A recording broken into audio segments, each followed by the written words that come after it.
Hello.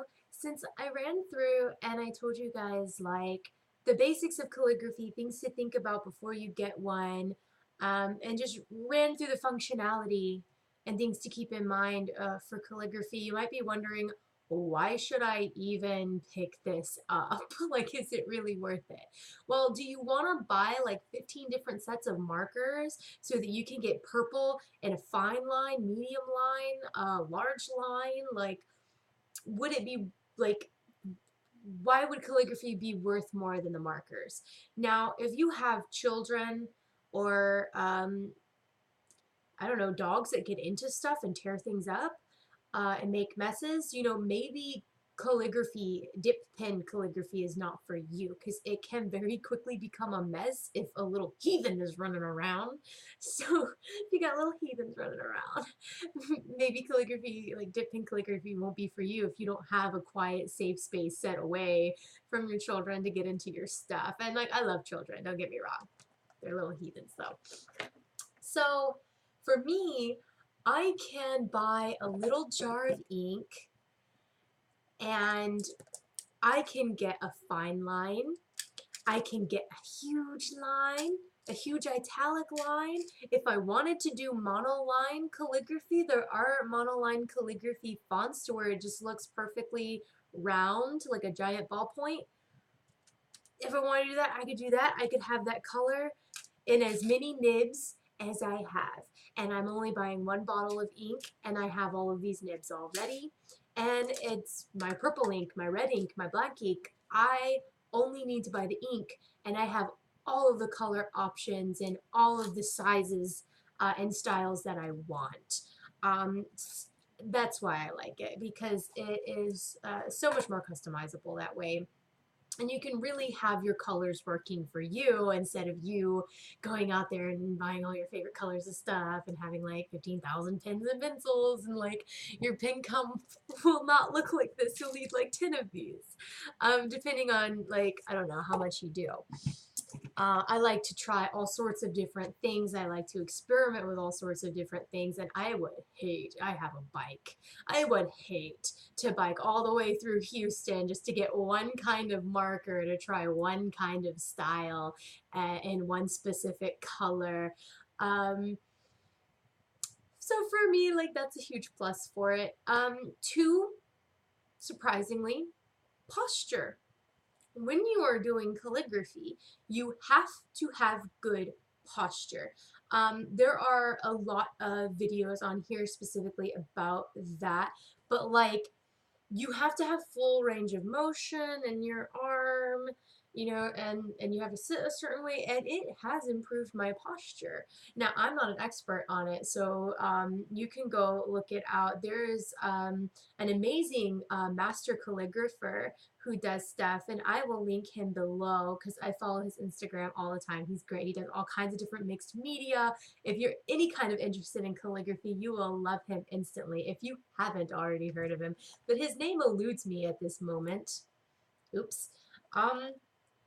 When I picked up calligraphy, I bought this book. I bought this book just because Amazon recommended it. Like, nobody else recommended it to me, but Margaret Shepherd did this whole book. None of the book is mass printed. Everything is handwritten and then photocopied. None of this comes off of a press. Not even the table of contents comes off of a press, which I find to be like, I love the eccentricity of that. Like, I can connect with that as an artist. Like, my book on calligraphy is not going to be typed at all. It's all going to be handwritten. She goes through a history. And she has these really cool analogies, like Gothic lettering being like penguins. They all sit in a line and follow each other. And she makes a lot of sense in what she's saying. She goes through pen angles. She goes through all kinds of different crazy stuff. But what I'm looking for specifically is she talks about spacing, and she has like really interesting things about spacing in here. Naturally, my spacing is good. Whenever my spacing is wrong, whenever I'm trying out a new font, I try to correct that as quickly as possible. She also talks about the different weights. And she uses these squares at the end to tell you, like, you know, do a ladder, you know, and different fonts will have a different ladder count of how many like squares you made. Now this is of course using italic nibs. So like this one would be like a C5 going all the way down. And you know, there's a lot of steps on that ladder. And she basically goes through like how that's going to change the weight of what you're writing. And see, this looks pretty bland, but once you get down to the bottom, you can really see that look starting to form. And she has several different fonts in here. Oh my gosh, she calls the Roman fonts cats, so she's got little cats throughout. It's really beautiful. She has, I mean, this book is a work of art by itself. That's why I tell people to do it if you're actually wanting to learn how to. She has the Celtic font, she has the Gothic font. I'm just flipping through. She's quite extensive as well. She has, let's see, we're still in Gothic because Gothic has so many different subtypes and things. She also does bookhand, which is more of like, you know, a modern-ish font. It's not the modern calligraphy font, obviously. And then she has, at the back, there is some, yes, italic, which is kind of like a,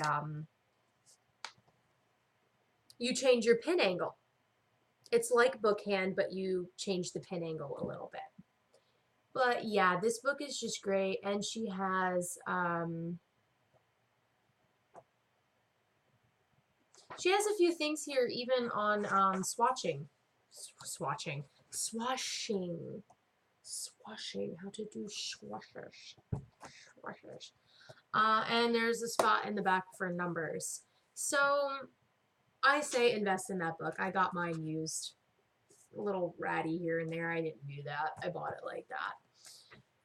Really, really good resource. If you're not a good book learner, there are tons of videos on YouTube on how to do these.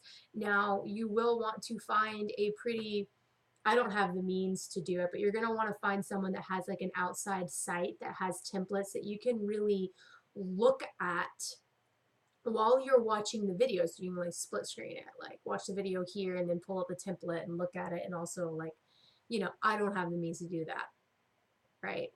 I could pull up a video, but you're not going to know what my master plan is, because you, and saying it like that sounds weird. There's a different thing.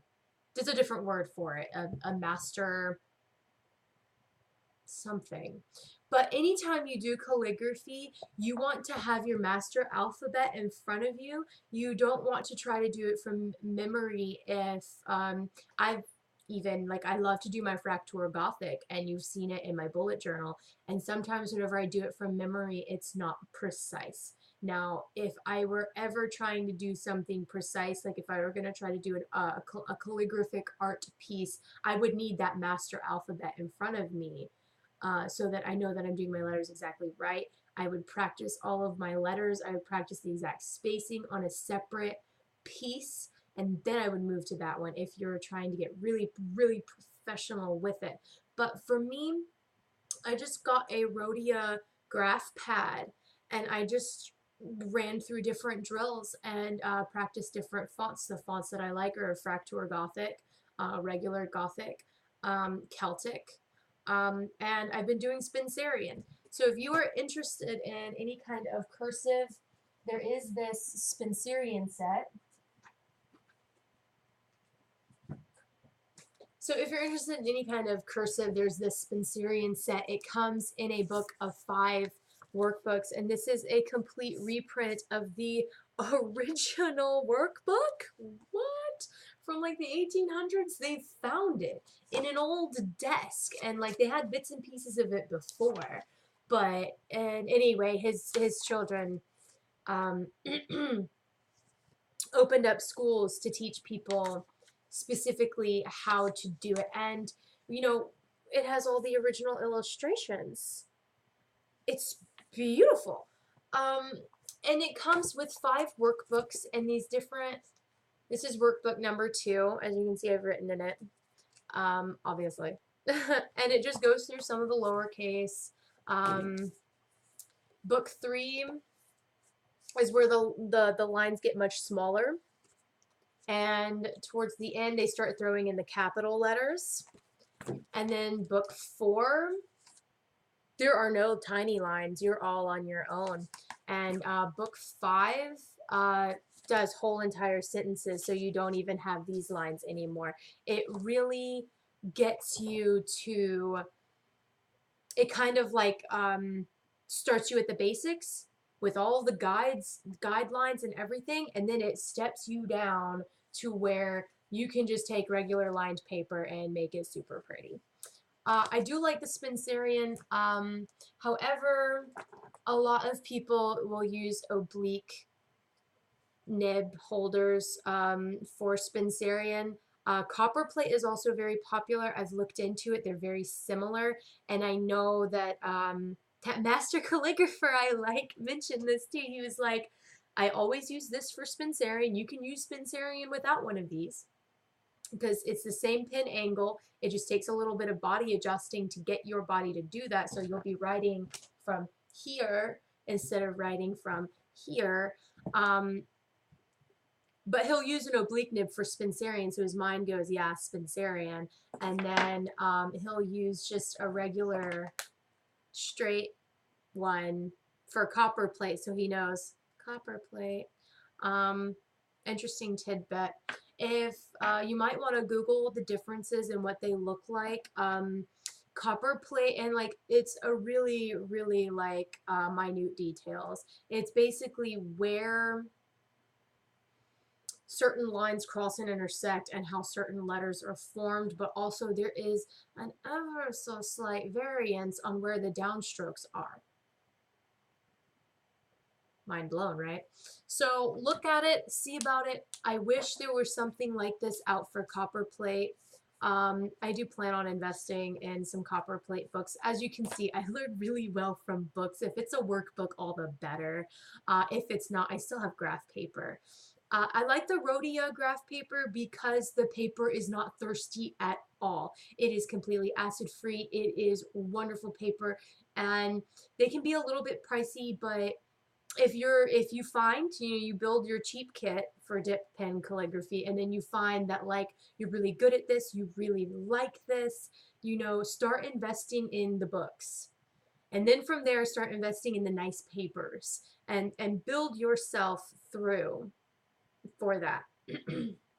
So it's also really improved my natural handwriting, and on really, really bad days, like I can just look and be like, oh man, like I can make so many pretty things. Like that's sometimes what like keeps me motivated and going. It's like I can turn a piece of string into a sock. I can glide my pen across the paper and make art. Like it makes me feel more valuable to myself, right?